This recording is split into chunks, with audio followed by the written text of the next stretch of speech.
Hello, and welcome to the Techstrong AI podcast. I'm Amanda Razani, and I'm excited to be here today with Rod Schultz. He is the CEO of Bolster. How are you doing today? I'm great, Amanda. How are you? Doing well. Can you share a little bit about Bolster? What services do you provide? Absolutely. So the best way to think about Bolster is we're an attack surface management platform that really focuses on protecting an enterprise's brand, enterprise's customers, and the assets under management. So we really focus a lot on B2C. So enterprises that sell to the consumer, where that image likeness brand of the enterprise is being attacked and being utilized for fraudulent and illegal use to compromise customers and compromise the assets that are under management of that enterprise. So our topic for today is understanding AI-driven security risks to businesses, including the impact of brand impersonations and phishing, and where we stand in our ability to detect attacks and eliminate them. So can you explain a little bit more about what are some of those attacks that we should be concerned about? And we'll go from there. Sure. I think one of the key issues, Amanda, is that, AI is this really interesting, tailwind for efficiency and a tailwind for advancement. But those same tailwinds are kind of being leveraged and harnessed by, the industrial fraud complex. And what we're seeing is an ability to fast follow, copy, and then trick. And so traditionally what happens is when, someone receives some sort of information, from a brand that they're familiar with, the automatic assumption is that it's trusted. And these fraud enterprises are capitalizing on that information asymmetry, and they're going right after it. So what they're doing is they're effectively surfing behind the ad and the marketing spend from large enterprises. And what happens is those enterprises spend a lot of money to capture customers and to send a message and market to those customers. And fraudsters are coming in and saying, hey, listen, there's a lot of money that can be made if I can trick, one of these people into believing that they're interfacing with the brand when they're actually interfacing with me, someone who's trying to phish them. And this results in a lot of financial loss. It results in compromised accounts, and it results in a lack of trust and confidence in the brand itself. Yeah, even though it wasn't actually the company. So that's definitely a big concern. So where should business leaders start to avoid this problem? It's a really interesting problem because the more effort you put into curating your brand and making it large, the larger your attack surface is. So we talk about this as the shadow attack surface, and it's really a function of the size of your brand or the value of the assets that you have under management. And because you have a large brand or a lot of assets under management, me as an attacker, that's a great target for me.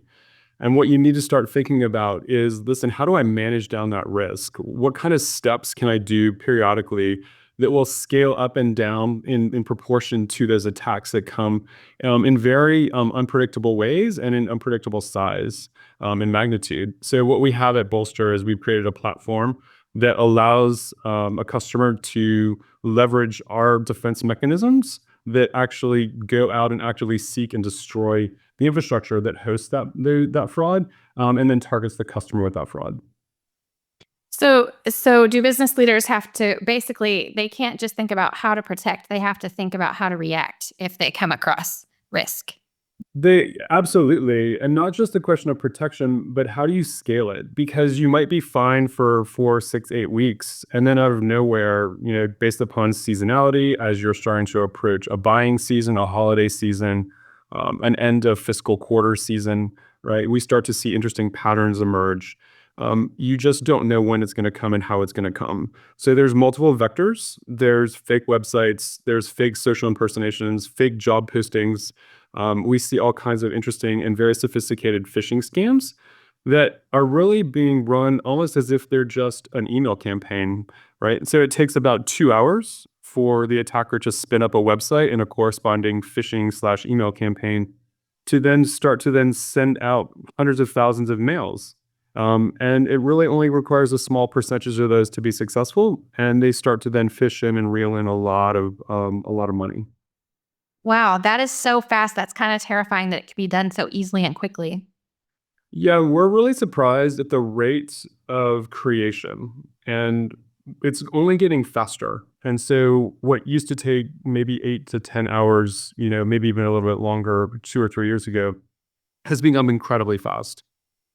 And that's really the biggest challenge is you've now weaponized technology that was designed for good. And so over the last 20 years, we've seen a lot of advancements in ad tech and marketing tech through Marketo and Meta and Google, and a lot of ways of understanding who your customer is so that you can give them a better product and a better service. Those same techniques and technologies are being utilized by these attacking infrastructure people, and they're just using the same things to then replay these concepts back at what we're used to seeing, but they twist them in a slight way and they turn them into a really, really nice attack vector for stealing money and eye share. Yes, and this technology is, of course, rapidly advancing. We're in the technological industry, basically. So, what advice do you have moving forward as this technology advances? My advice is that you're constantly going to have to make a build versus buy decision. If you're running, a brand or a fraud, protection department. And I think the biggest challenge that we see is understanding how to scale, how to utilize the newest techniques and trends with AI, the AI models, and the ability for those AI models to stay one step ahead of the attackers. And then how do you start to remediate? Because there's your ability to understand what is happening and then the ability to, take down that infrastructure. And so those two things need to operate kind of in parallel with one another.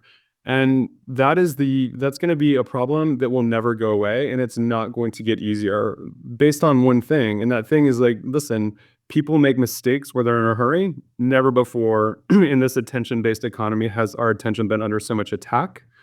And they're leveraging, your opportunity of saying, hey, listen, I've only got 30 seconds to read my email really fast or my text messages.